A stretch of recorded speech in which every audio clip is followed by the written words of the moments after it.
मित्रों नमः शिवाय। ग्रह गोचर, वृषभ राशि, चंद्र राशि पर आधारित यह विश्लेषण है और वृष राशि के जातकों को 3 ग्रह मंगल, गुरु और शनि, ये 3 ग्रह जो है बहुत कुछ देने जा रहे हैं। इसीलिए मैं कह रहा हूं कि गुरु की कृपा से, शनि की कृपा से, मंगल की कृपा से कुबेर का खजाना मिलने वाला है। लेकिन हमेशा मैं एक चीज कहता हूं कि गोचर का जो विश्लेषण होता है ये गलत नहीं है, पर इस विश्लेषण को देखने के पहले हमें अपनी जन्म कुंडली देखनी चाहिए। जन्म कुंडली जन्म के समय निर्मित होती है और जन्म से लेकर के अंतिम समय तक किसी न किसी ग्रह की महादशा, अंतरदशा चलती रहती है। तो उसे भी देखना जरूरी है जो स्थायी रूप से हमारे जीवन को प्रभावित करती है। गोचर के आधार पर जो विश्लेषण होता है ये अस्थायी होता है, इसलिए कि बुध, शुक्र, मंगल ये ऐसे ग्रह हैं कि लगभग 1 महीना के आसपास रहते हैं और राशि परिवर्तन कर जाते हैं। तो ये अस्थायी होता है। 4 ग्रह ऐसे हैं, राहु, केतु, शनि और गुरु। ये 4 ग्रह जो हैं एक लंबे समय तक एक राशि पर गोचर करते हैं। कभी कोई ग्रह वक्री हो जाता है तो कभी आगे बढ़ जाता है। तो इस प्रकार से ग्रहों की जो चाल है वो चलती रहती है। हमें 5 कुंडली हमेशा देखना चाहिए। आपकी जानकारी के लिए मैं हमेशा बोलता हूँ, हर वीडियो में बोलता हूँ, एक जन्म कुंडली, दूसरा नवमांश कुंडली, फिर चंद्र राशि पर आधारित गोचर कुंडली और ये बगल में जो बना हुआ है अष्टकवर कुंडली और भिन्नाष्टक कुंडली। ये 5 कुंडली को देखे बिना हम किसी निर्णय पर नहीं पहुंच पाते हैं कि ये ग्रह जो महादशा, अंतरदशा चल रही है या गोचर में जो ग्रह चल रहे हैं वो हमें क्या परिणाम देंगे। तो ये 5 कुंडली को आवश्यक रूप से देखना चाहिए। किसी एक कुंडली की बातों को सही मानकर नहीं बैठना चाहिए।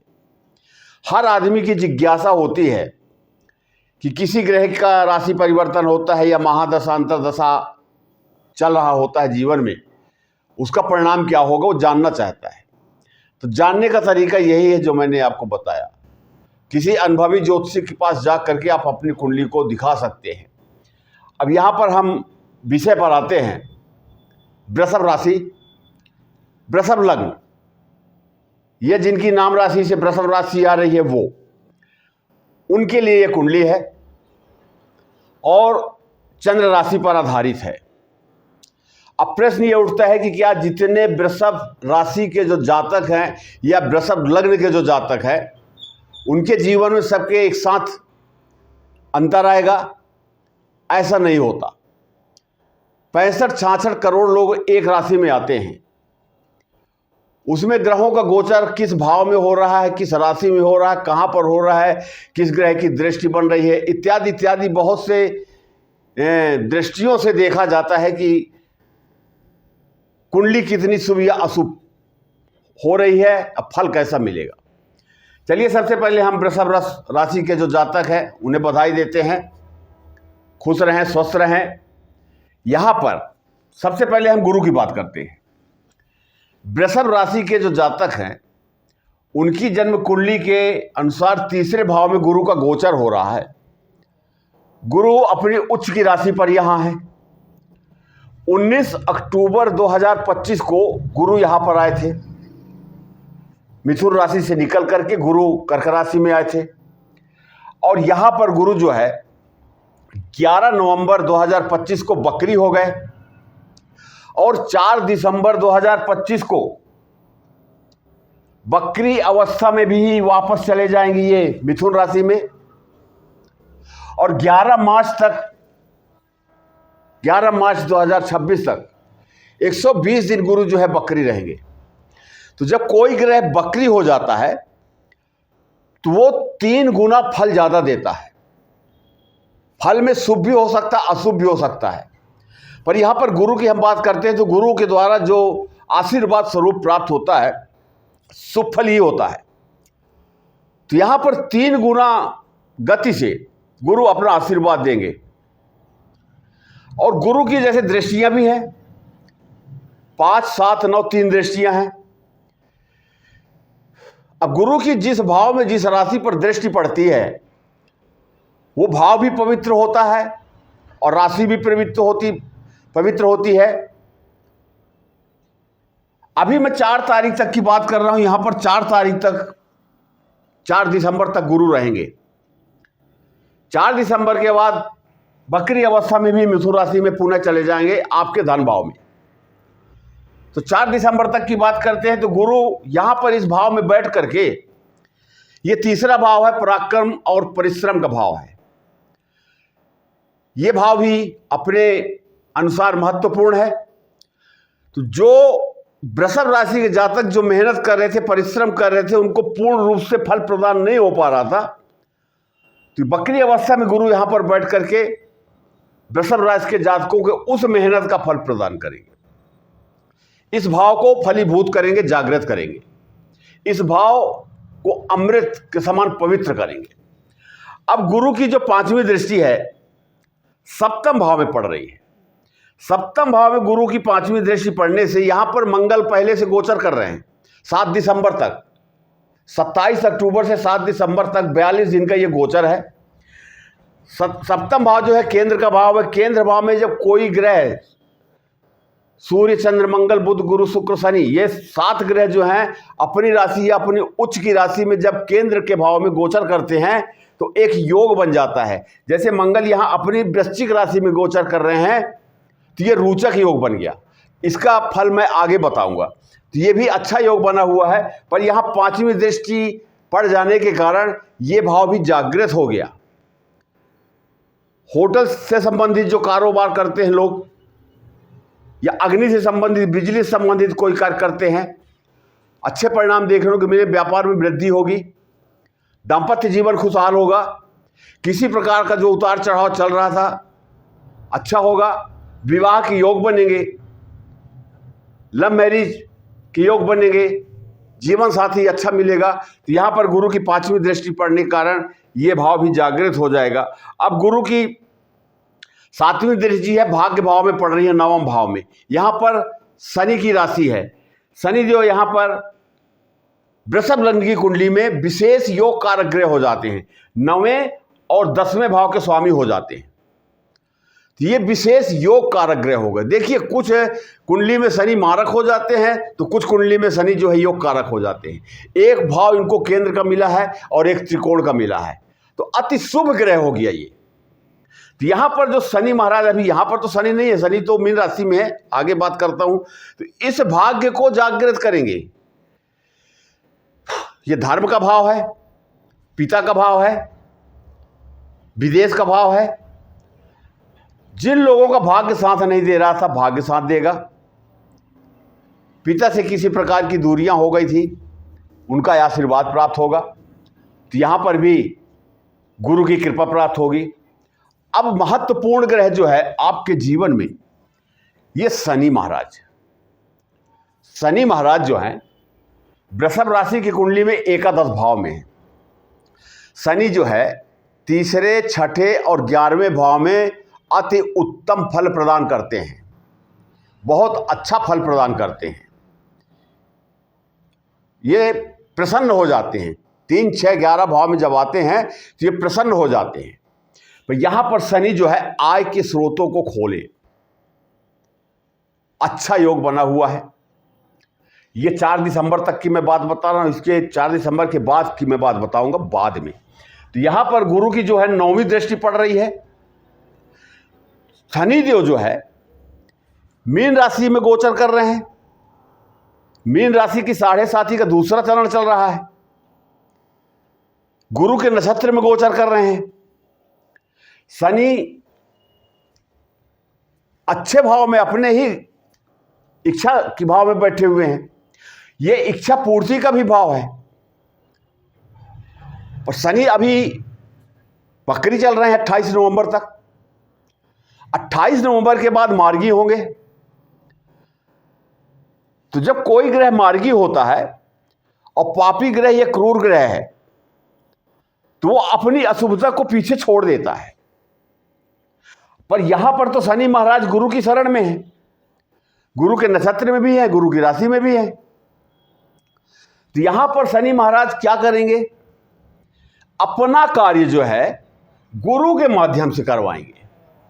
4 दिसंबर तक गुरु के माध्यम से करवाएंगे और जो भी मन में इच्छाएं थी उनकी, वाहन खरीदना था, मकान खरीदना था, जमीन खरीदनी थी, और भी जो भी इच्छाएं रही होंगी, वो सभी इच्छाओं को शनिदेव गुरु के कृपा से पूरा करेंगे। बड़ा ही महत्वपूर्ण गोचर हो रहा है। शनिदेव का तो अभी लगभग 22 महीना शेष है गोचर करने के लिए इसी भाव में।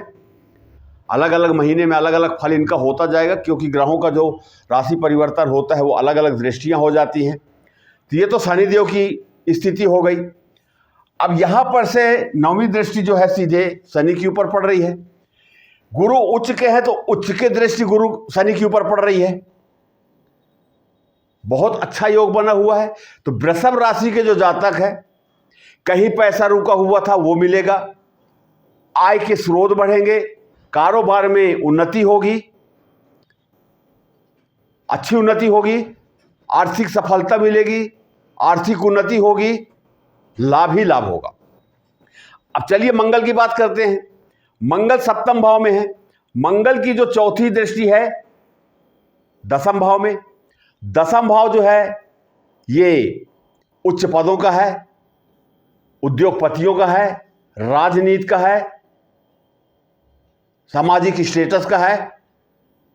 चौथी दृष्टि पड़ने से ये जागृत हो गया ये भाव भी।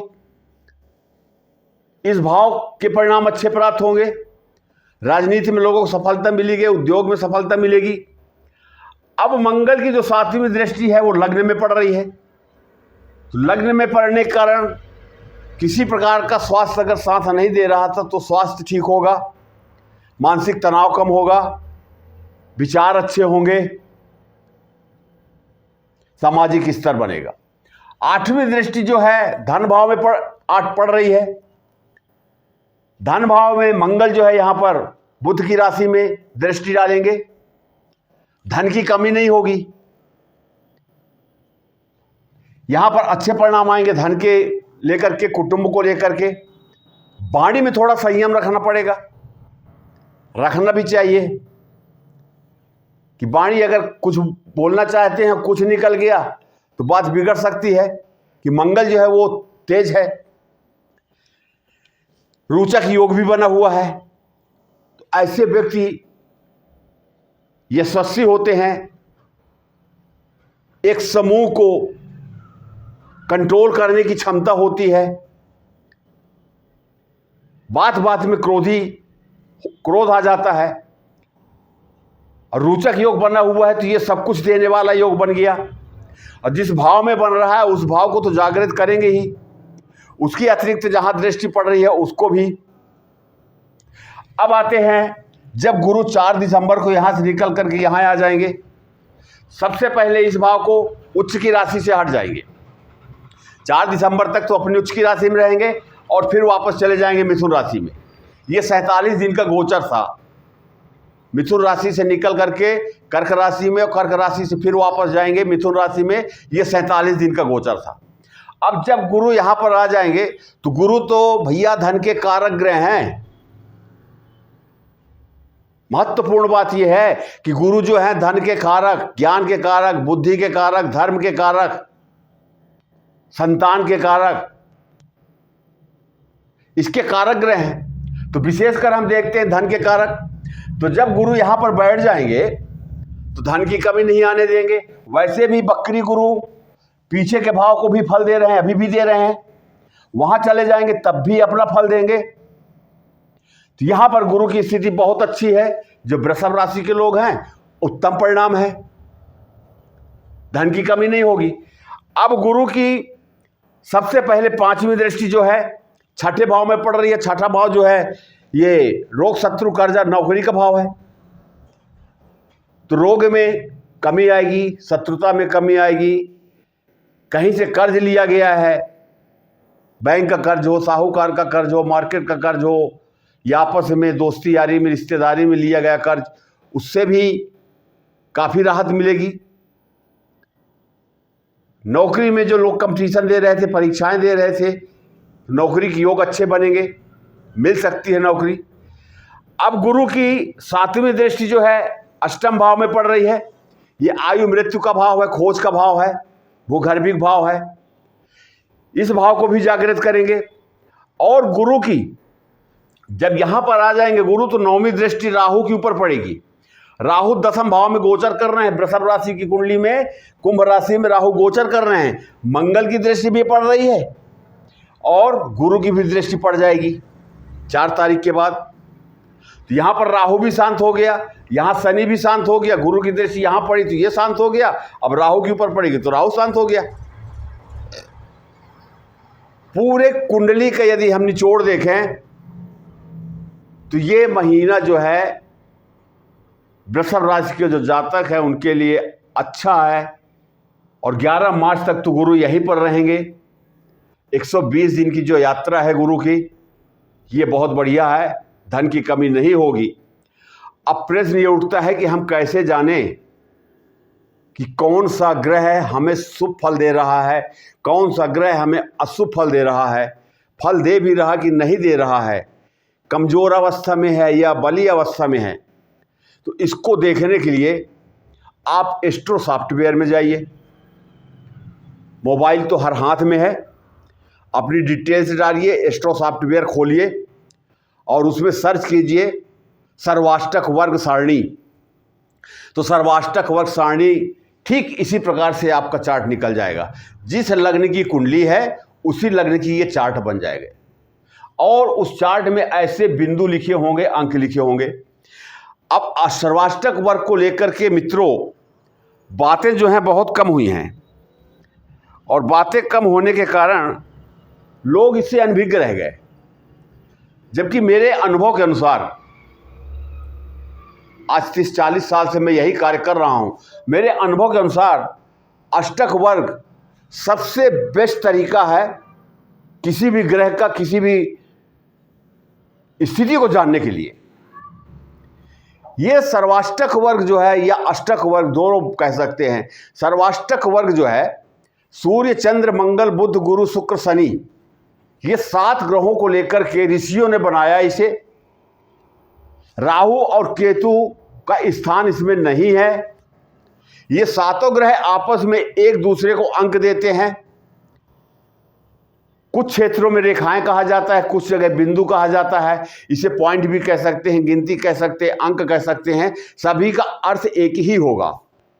मैं बिंदु के करके आपको संबोधित करूंगा। तो ये बिंदु जैसे यहां पर अब किस भाव में कितना बिंदु होना चाहिए, महत्वपूर्ण बात यह भी है। 1 से लेकर के 24 तक, 24 से जैसे जैसे नीचे हम जाते हैं तो जिस भाव में ये बिंदु कम होते जा रहे हैं उस भाव का जो फल है वो समस्याएं देना चालू कर देता है।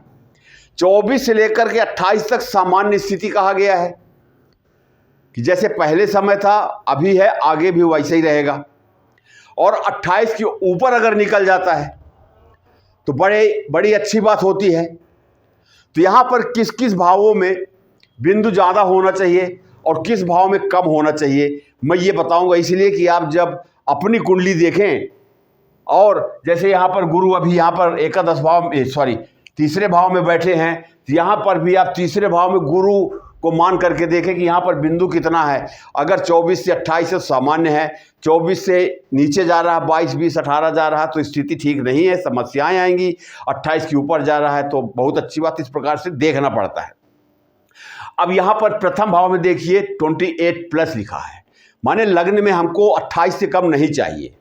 28 के ऊपर जितना निकल जाए, 30, 31, 35, 32, 38 जो भी निकल जाए। चौथा भाव, सप्तम भाव और 10वां भाव, ये केंद्र के भावों में 28+ हमको चाहिए।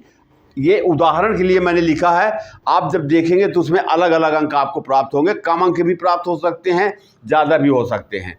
अब त्रिकोण का भाव जो है इसमें भी हमको 28+ चाहिए कि केंद्र और त्रिकोण ये 2 शुभ भाव होते हैं, शुभ स्थितियां होती हैं यहाँ पर, तो यहाँ हमको 28 से ऊपर ही चाहिए, 30, 35, 32, कुछ भी ज़्यादा से ज़्यादा मिल जाए ज़्यादा अच्छा है। मुख्य रूप से इसमें जो लग्न भाव होता है, लग्न भाव में बिंदु जितने ज़्यादा रहेंगे, 28 प्लस है, यहाँ मैं कर देता हूँ 39 बिंदु हमको प्राप्त हो रहे हैं। तो यहाँ पर बिंदु का होना ज़्यादा जरूरी है, इसलिए कि बिंदु अगर ज़्यादा रहेगा तो ये पूरी कुंडली को कंट्रोल करता है, और भाव जो है वो भी सपोर्ट में रहते हैं। कम बिंदु है तब भी थोड़ा सहयोग मिल जाता है। अब यहाँ पर जन्म कुंडली और चंद्र राशि पर आधारित कुंडली में 6, 8, 12 का भाव जो होता है ये अशुभ माना जाता है, सब कुंडली में अशुभ माना जाता है। ठीक इसी प्रकार से अष्टक वर्ग सारणी में भी 6, 8, 12 ये अशुभ भाव होते हैं। अब इसमें हमको कम बिंदु चाहिए। कम बिंदु क्यों चाहिए? कि अगर हम इसमें ज़्यादा बिंदु हमको प्राप्त होते हैं तो उस भाव के जो फल हैं वो उभरते हैं, और हमको ये पता चलता है कि ये भाव हमको कितना फल प्रदान करने वाला है। तो 6 भाव में तो मैंने आपको बताया वहाँ बिंदु ज़्यादा होना चाहिए, 6, 8 और 12 इसमें कम होना चाहिए। एक उदाहरण कि अगर चौथा भाव जो है ये सुख सुविधाओं का भाव है, माता का भाव है, वाहन, जमीन, मकान, प्रॉपर्टी डीलिंग, शिक्षा, इसका भाव है। तो यहाँ पर हमको अगर ज़्यादा बिंदु प्राप्त होते हैं तो अच्छा बड़ा मकान होगा, अच्छी गाड़ी होगी, अच्छे नौकर चाकर होंगे, माता का स्वास्थ्य अच्छा होगा, बच्चों की शिक्षा अच्छी होगी। अगर बिंदु ज़्यादा है तो उस हिसाब से हम गणना करेंगे। और बिंदु कम है तो फिर 2 कमरे का मकान बनेगा या नहीं बनेगा, दोनों बातें हैं। तो इसी प्रकार से ये भाव होता है। तो रोग, शत्रु, कर्जा का भाव है। अब यहाँ पर अगर 28 से ज़्यादा निकल जाता है तो रोग बढ़ेगा, शत्रुता बढ़ेगी, कर्जा बढ़ेगा। लेकिन नौकरी के दृष्टिकोण से अच्छा है कि नौकरी 28 के ऊपर जाता है तो नौकरी मिल जाएगी, पर नौकरी के साथ साथ ये 3 चीज़ें, रोग, शत्रु, कर्जा भी आदमी को भोगना पड़ेगा। तो इसलिए यहाँ पर -24 होना चाहिए, 24 के अंदर 20 हो, 22 हो, 21 हो, ऐसे अंक आना चाहिए, जिससे उस भाव का जो फल है, रोग, शत्रु, कर्जा का जो फल है वो उठे ना। वो फल हमको नहीं चाहिए, ये अशुभ हो गया। आयु मृत्यु का भाव है, ये भी अशुभ हो गया। व्यय का भाव है, ये भी अशुभ हो गया। अब इसमें महत्वपूर्ण बात और क्या देखा जा सकता है, सिर्फ इतने नहीं है। जिस ग्रह की महादशा अंतर्दशा चल रही है उसी भाव में आप देखिए कितने बिंदु हैं, तो आपको पता चल जाएगा कि ये 28 के ऊपर है तो हमको अच्छा फल देगा, 28 के नीचे है तो खराब देगा, 24 के नीचे है तो और खराब देगा, 22 के नीचे है तो और खराब देगा। ये अष्टक वर्ग सारणी होती है। अब यहाँ पर देखते हैं कि ये भाग्य भाव है, तो भाग में हमको 28 से ज़्यादा चाहिए। त्रिकोण का भाव है जिससे हमारा भाग्य ज़्यादा हो। 28 से ज़्यादा हमको 10वें भाव में हमारा कर्म क्षेत्र है, यहाँ चाहिए। भाग्य भाव से ज़्यादा, मान लीजिए भाग्य भाव में 29 बिंदु, बहुत बढ़िया है। लेकिन फिर कर्म भाव में 29 से ज़्यादा चाहिए, 30, 32 कुछ भी। और इससे ज़्यादा आय भाव में कि जो कार्य हम करते हैं हम संतुष्ट रहें, कि जो आय आ रही है हमारे मेहनत के अनुकूल आ रही है। लेकिन 11वें भाव से कम बिंदु 12 भाव में होना चाहिए, क्योंकि हर व्यक्ति चाहता है कि हम जो मासिक आय करते हैं, कमाते हैं, उसमें खर्चा तो होगा ही, करना ही पड़ता है, पर हम कुछ ना कुछ धनराशि जो है हम बचा लें। ये देख सकते हैं, बहुत सभी प्रश्नों के उत्तर आप इससे देख सकते हैं, एक वीडियो में बताना संभव नहीं है। इसी प्रकार से अगर लग्न में बिंदु जो बिंदु यहाँ है 30, 32, 38 जो भी बिंदु है, इससे ज़्यादा बिंदु अगर 6ठे भाव में है तो आदमी कर्जदार होता है। 6, 8, 12 3 भावों में अगर बिंदु, 3 में से 2 भावों में बिंदु ज़्यादा है तो आदमी को पूरे जीवन संघर्ष करना पड़ता है। त्रिकोण का भाव 28 बिंदु है, 28 से ज़्यादा इसमें नहीं चाहिए, ये पर्याप्त है। फिर और किसी बात को लेकर के मैं और भी बातें करूंगा, पर ये आपके सामने जो प्रस्तुति थी, जो विश्लेषण था, अंत में मैं फिर यही कहूंगा, आप अपनी कुंडली सिर्फ गोचर कुंडली न देखें, लग्न कुंडली, नवमांश कुंडली, चंद्र राशि पर आधारित गोचर कुंडली, सर्वाष्टक वर्ग सारणी और भिन्नाष्टक वर्ग, ये 5 कुंडली को देखें या किसी अनुभवी से आप दिखवाएं, जानकारी लें, आपको पता चल जाएगा कि कि कौन सा ग्रह हमारा नुकसान करने वाला है, कौन सा फायदा करने वाला है, नुकसान करने वाले ग्रह के लिए क्या किया जाए और जो फायदा करने वाला है उससे और फायदा कैसे लिया जाए। तो ये जो बिंदु होते हैं ये भाव के बल को दिखाते हैं। जन्म कुंडली में हम ग्रहों को बल के देखते हैं कि 6 डिग्री का है, 8 डिग्री का है, 12 डिग्री का है, 17 डिग्री का है। हम ग्रह के बल को देखते हैं, पर वो ग्रह किसी न किसी भाव में तो बैठते हैं, तो उस भाव का बल कितना प्राप्त हो रहा है अष्टक वर्ष सारणी ये बताता है, और हम किसी निर्णय पर पहुंच जाते हैं, आने वाली समस्याओं से बच सकते हैं। ये जानकारी आपको कैसी लगी ये तो आप ही बताएंगे। जाते जाते यदि आप ज्योतिषी परामर्श चाहते हैं, किसी प्रकार की कोई समस्या है, अपना नाम, जन्म तारीख, जन्म समय, जन्म स्थान, जिला, प्रदेश और देश लिख करके मैसेज कर दीजिए। जैसे आपका नंबर आता है मैं आपसे बातें करूँगा। दूसरी बात कि फ़ोन में सिर्फ मैसेज करें, फ़ोन लगाते हैं तो मैं बात करता हूँ, ऐसा नहीं है कि बात नहीं करता कि आपका फ़ोन आया और कट गया या हम नहीं रिसीव किए। पर फ़ोन में आप अपनी समस्याओं को गोपनीय रखें। जब मेरी आपकी बात होगी, विश्लेषण के पश्चात मैं आपसे बातें करूंगा और बात करते करते आपकी सभी समस्याओं के बारे में मैं बातें करूंगा, और शेष यदि कुछ रह भी जाता है तो मैं अंत में आपके प्रश्न ले लेता हूं। अधिक से अधिक लाइक करिए, सब्सक्राइब कर लीजिए, शेयर कर दीजिए। इन्हीं शब्दों के साथ अपनी वाणी को विराम देता हूं। नमः शिवाय।